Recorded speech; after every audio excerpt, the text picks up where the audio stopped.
Hello students, कैसे हो आप सब। उम्मीद करता हूँ बहुत अच्छे होंगे, बहुत बढ़िया होंगे। तो 9th क्लास का चैप्टर सेकंड चैप्टर आपका पोलिनोमियल। तो चलिए समझते हैं इसका बेसिक, और ये भी समझेंगे कि पोलिनोमियल क्या होता है, कहाँ पर कैसे यूज करते हैं। तो सबसे पहले 8th क्लास में आपने ये समझा होगा कि हम जैसे लिखते हैं एक्स वाई ए बी, ऐसे कुछ अल्फ़ाबेट मैथ में काम लेते हैं। मैथ्स में हमें ऐसे कुछ अल्फ़ाबेट काम में लेते हैं जिनको हम बोलते हैं वेरिएबल्स। क्या बोलेंगे? वेरिएबल्स। ठीक है। अब सबसे पहले समझो कि वेरिएबल होता क्या है। जैसे कि मान लो किसी नंबर की वैल्यू या किसी चीज़ की वैल्यू फिक्स है। मान लो मैं बोलूँ कि आपके पास में 3 पेन है। ठीक है। तो यानी कि पेन का अगर क्वांटिटी बताया जाए तो कितना है? 3। ये हो गया फिक्स। मैं बोलूँ कि 1 पेन का अमाउंट कितना है। ठीक है। तो आप बोलोगे 10 रुपीज़, तो यहाँ पर ये भी फिक्स हो गया। तो इनको बोलते हैं कांस्टेंट। लेकिन अगर इनकी वैल्यू वेरी करती हो तब हम यहाँ पर यूज करेंगे वेरिएबल। जैसे कि मान लो एग्जांपल लेते हैं, एक छोटा सा एक बिस्किट का पैकेट है। आप यहाँ पर मार्केट में एक बिस्किट का पैकेट खरीदोगे तब आपको कितना अमाउंट पे करना पड़ेगा? 10 रुपये। लेकिन अगर यही बिस्किट का पैकेट है आप पहाड़ों पर जाकर के खरीदोगे तो कितना अमाउंट पे करना पड़ेगा? 50 रुपये। अगर यही बिस्किट का पैकेट आप किसी ऐसे कंट्री में खरीदोगे जहाँ पर मतलब बहुत ही गरीबी है तो उसका अमाउंट 50 की बजाय क्या पता 500 चला जाए, 500 ले लें, है ना। तो इसका मतलब है एक ही सेम चीज की जो वैल्यू है वो क्या कर रही है? वेरी कर रही है कि नहीं कर रही। दूसरा एग्जांपल जो हमें नॉर्मली समझते भी हैं कि मान लो खेतों से अनाज निकलता है और वो अनाज जब हम मार्केट में बेचने जाते हैं तब उनके जो भाव है वो ऊपर नीचे होता रहता है। तो इसका मतलब है आपके पास में अगर 1 क्विंटल सरसों है, वो तो क्वांटिटी फिक्स है, लेकिन उसका जो रेट है, भाव है, वो तो वेरी कर रहे हैं ना। आपके पास में मान लो 5 क्विंटल सरसों है, आप बेचने जाओगे तब उसका रेट पूछोगे, क्या पता आज 2000 रुपये हो, कल 2100 हो जाए, परसों 2500 हो जाए और उससे अगले दिन क्या पता 1900 आ जाए। मीन्स वेरी कर रहा है। यहीं पर अगर आपको इसका अमाउंट लिखना होगा तब हम कोई वेरिएबल क्या ले लेंगे? एक्स ले लिया, वाई ले लिया, जेड ले लिया, टी ले लिया, कुछ भी ऐसे अल्फाबेट ले सकते हैं। तो इसका मतलब है वेरिएबल कहाँ पर यूज करेंगे? जहां पर वैल्यू फिक्स ना हो। उसके बाद में आपका सेकंड आता है टर्म। मीन्स टर्म क्या होता है? अभी हमने जिक्र किया है अगर 1 क्विंटल या किसी एक चीज के रेट का अमाउंट के जिक्र कर रहे हैं ना, तब हमने क्या ले लिया? Variable x rupees. ये तो वेरिएबल हो गया। लेकिन अगर उसी का मान लो आपको 5 क्वांटिटी है, 5 बिस्किट के पैकेट है, 5 क्विंटल है, अगर ऐसे आपको रिप्रेजेंट करना है तो अगर 1 क्विंटल का अमाउंट एक्स रुपए है तो 5 क्विंटल का अमाउंट कितना होगा? 5x होगा कि नहीं होगा? ये क्या बन गया हमारा? टर्म। Is that clear? ये क्या है हमारा? टर्म। नेक्स्ट है आपका पोलिनोमियल, जो आपका चैप्टर भी है, चैप्टर का नाम भी है पोलिनोमियल। ठीक है, आपके चैप्टर का नाम भी है। अब हम समझते हैं कि पोलिनोमियल कहाँ पर काम में आता है। जैसे मान लो आप गए मार्केट में। ठीक है, मार्केट में आपको लेना है, पेन खरीदना है और बुक्स खरीदनी है। ठीक है, इस पेन का अमाउंट आपको नहीं पता, आपने अमाउंट क्या ले लिया? एक्स। बुक जो है, बुक का अमाउंट भी आपको नहीं पता, आपने क्या ले लिया? उसका अमाउंट जो है उसको किससे रिप्रेजेंट कर दिया? वाई से। पेन आपको 5 लेने हैं जबकि बुक है आपको वो 3 लेनी है। 3 बुक्स और 5 पेन आपको लेने हैं। तब यहां पर आप बताओ टोटल अमाउंट, पेन का टोटल अमाउंट आप कितना पे करोगे? जो आपका टर्म है कितना बन जाएगा? 5x। वहीं पर आप बुक का अमाउंट कितना पे करोगे? 3y करोगे। तीनों जो बुक्स है आपकी 3 बुक्स हैं, उनका टोटल अमाउंट कितना पे करोगे? 3y। अब मैं आपसे पूछूं कि आप टोटल दुकान वाले को कितना पे करोगे, तो इन दोनों को ऐड करोगे कि नहीं करोगे? बिल्कुल करेंगे। तो ये बन गया हमारा पोलिनोमियल, जिसमें 1 या 2 वेरिएबल आ रहे हो। जैसे एक एग्जांपल और देता हूं। मान लो आप मार्केट में गए, आपने 2 बिस्किट के पैकेट खरीदे जिसका अमाउंट फिक्स नहीं था, आपने क्या ले लिया? क्या हो गया? 2x हो गया कि नहीं हो गया उसका अमाउंट? ठीक है। मान लो उसी दुकानदार के 50 रुपये पहले के भी बाकी थे, 50 रुपये पहले के भी बाकी थे, तो आप उस दुकान वाले को 2x प्लस 50 रुपीज़ वो देकर क्या आओगे कि नहीं आओगे? ठीक है, तो ये हमारा क्या बन गया, एक पोलिनोमियल। अब बात करते हैं पोलिनोमियल्स के टाइप। हाँ, उससे पहले ये देख लेते हैं, यहाँ पर जो आप वेरिएबल देख रहे हो ना, इसकी पावर कितनी है? 1। यहाँ पर भी पावर कितनी है? 1 1। अगर पावर वेरिएबल की पावर 1 2 3 4 ऐसे चल रही है, तो इसका मतलब वो पोलिनोमियल है। लेकिन अगर पावर है जो यानी कि डिग्री भी हम बोल सकते हैं, अगर आ गई मान लो √2 आ गई, -3 आ गई, -4 आ गई, तो इसका मतलब समझ जाना कि ये एक पोलिनोमियल नहीं है। इसकी बजाय अगर आप मान लो आपको ऐसे पोलिनोमियल दे रखा हो कि यही ले लो, इसका एग्जांपल ले लेते हैं, ठीक है। अगर मान लो डिनोमिनेटर में क्या दे रखा हो? x, तो इसका मतलब है ये भी एक पोलिनोमियल नहीं है। अब ये क्यों नहीं है? आप बोलोगे कि पावर तो 1 है, लेकिन नहीं, अगर आप इसका रेसिप्रोकल करोगे, जो कि हमने पिछले चैप्टर में पढ़ा भी था, तो इसको कुछ ऐसे लिखोगे, x की पावर -1 प्लस 50। अब देखो वेरिएबल की पावर -1 हुई कि नहीं हुई, नेगेटिव हुई कि नहीं हुई, तो इसका मतलब है ये पोलिनोमियल नहीं है, ठीक है। उसके साथ में पोलिनोमियल की बात करें, पोलिनोमियल में अगर जो वेरिएबल है उसकी पावर अगर 1 है तो लीनियर पोलिनोमियल। चलो ये सारा ही आपको एक्सप्लेन कर देते हैं, ठीक है।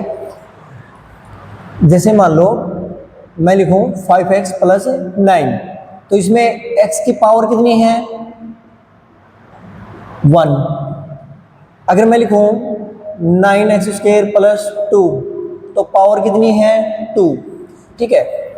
अगर एक एग्जांपल और ले लेते हैं, 10x³ प्लस 3x प्लस 4, तो पावर कितनी, मैक्सिमम पावर कितनी है?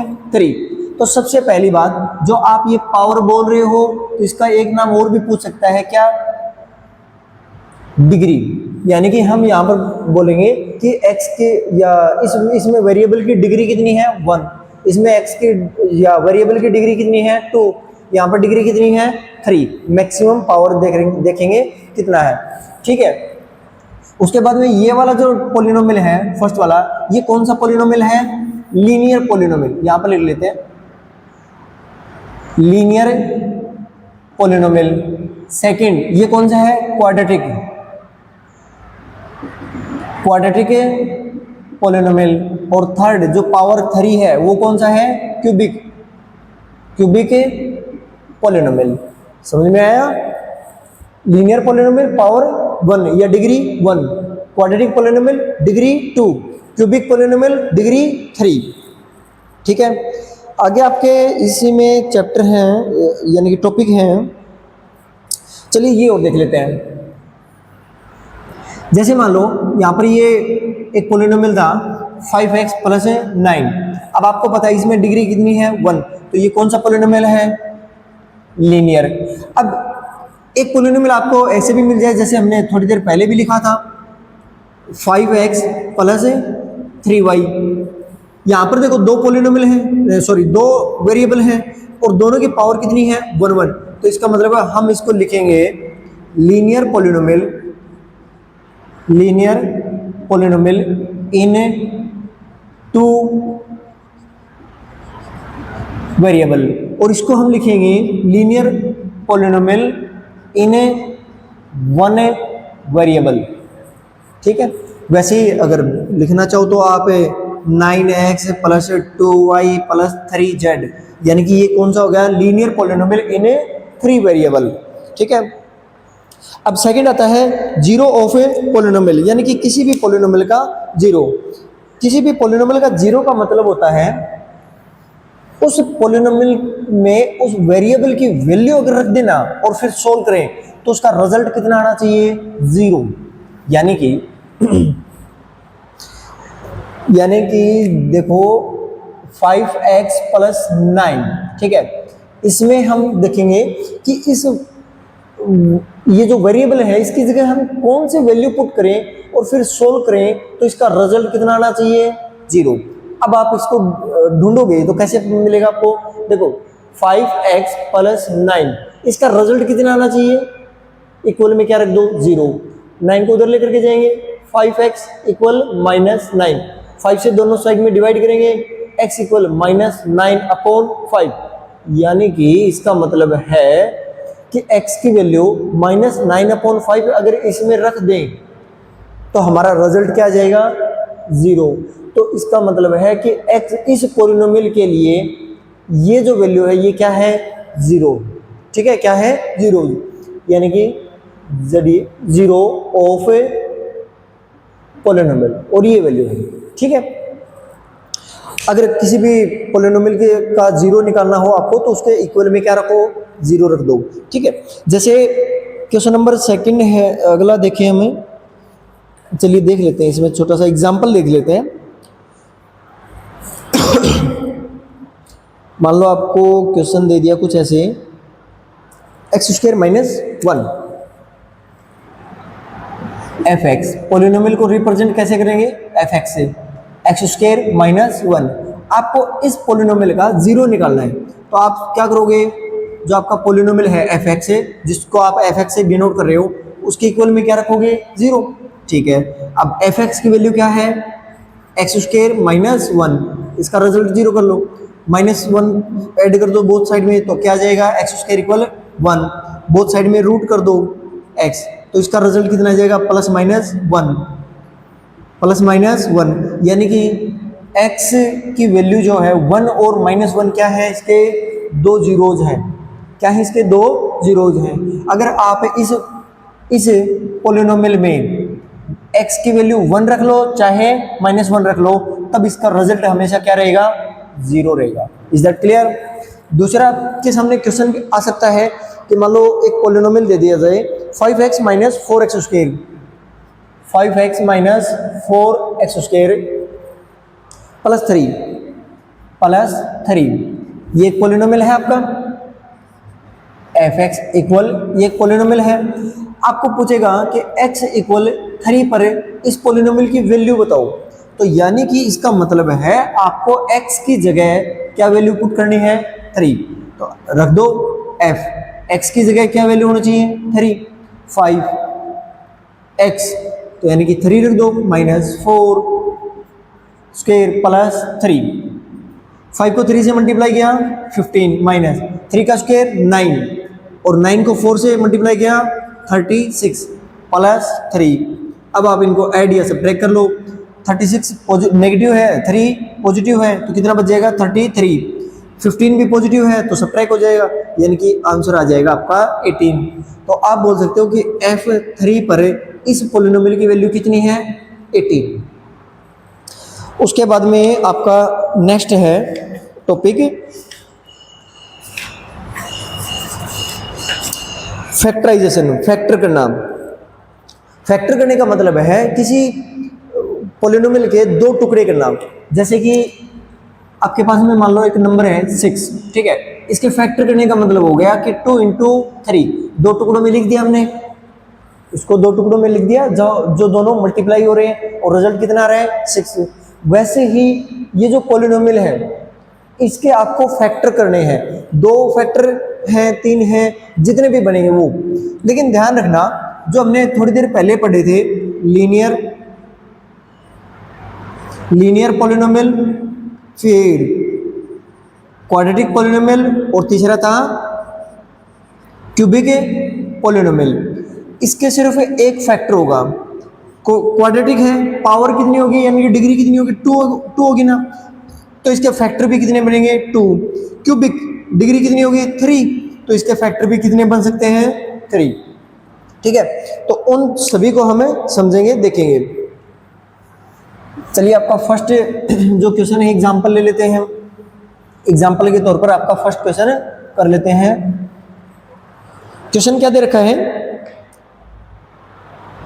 12x² माइनस 7x प्लस 1,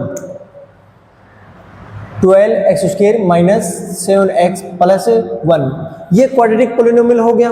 ठीक है, यहाँ पर पावर कितनी देख रहे हो आप, 2। अब अगर ये क्वाड्रेटिक पोलिनोमियल है तो इसके फैक्टर कितने बनेंगे, 2 फैक्टर बनेंगे। वो दोनों फैक्टर हमें फाइंड आउट करने हैं। सबसे पहले इसका तरीका क्या रहेगा, जो आपका कांस्टेंट टर्म है 1, उसको मल्टीप्लाई करोगे जो एक्स स्क्वायर का कोफिशिएंट है। आपको मैं बताना भूल गया था बेसिक में, जो देखो यहाँ पर क्या लिखा हुआ है 12x स्क्वायर। तो एक्स स्क्वायर तो एक वेरिएबल है, इसके मल्टीप्लाई में कौन है कांस्टेंट नंबर, 12 है कि नहीं है। तो 12 को हम बोलेंगे कि एक्स स्क्वायर का क्या होगा, ये कोफिशिएंट। ठीक वैसे ही x है, तो x का कोफिशिएंट क्या होगा, आपको क्वेश्चन मिल जाएगा जैसे कोफिशिएंट ऑफ x। इस पोलिनोमियल में x का कोफिशिएंट क्या है, तो आप क्या लिखोगे -7। नेगेटिव जरूर ले लेना है, यानी कि जो नंबर मल्टीप्लाई हो रहा है ठीक वही नंबर आपको लिखना है। पॉजिटिव में है एज इट इज लिख दो, नेगेटिव में है तो नेगेटिव नंबर साथ में लिखो। ठीक है, आपने 1 और 12 को यानी कि इसका जो कोफिशिएंट है एक्स स्क्वायर का मल्टीप्लाई कर लिया, रिजल्ट कितना आया 12। अब 12 देखो, 12 को कुछ ऐसे लिखो, 1 से डिवाइड अगर 12 को करेंगे तो कितना आएगा 12। ठीक है, ये 1 हो गया। 2 से अगर डिवाइड करोगे कितना आएगा 6। 3 से डिवाइड करोगे कितना आएगा 4।